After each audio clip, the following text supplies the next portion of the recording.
ایک عرض میرے ذہن میں تھی کہ ان ساحروں کی اس عمل کو شعبدہ کہا گیا، حضرت موسیٰ علیہ السلام کے اس رد عمل کو معجزہ کہا گیا، جبکہ موسیٰ کے نام ماننے والے بھی موجود ہیں، تو اس میں کیا حکمت ہے؟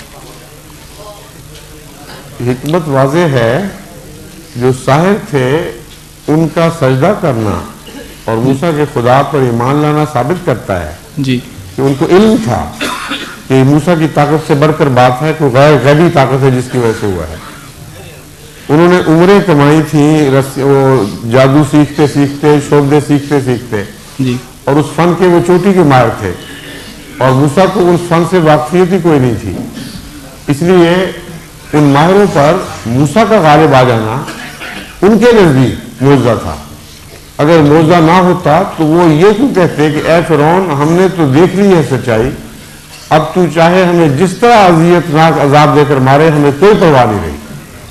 اس کا مطلب یہ ہے کہ ان کے نفس نے ایک ایسے غالب واقعہ دیکھا ہے جس کو وہ ماہر فن بہتر جانتے تھے، اور ان کی گواہی بتا رہی ہے کہ یہ معجزہ ہے، یہ شعبدہ نہیں ہے۔ ٹھیک ہے ٹھیک ہے، جزاکم اللہ خیر۔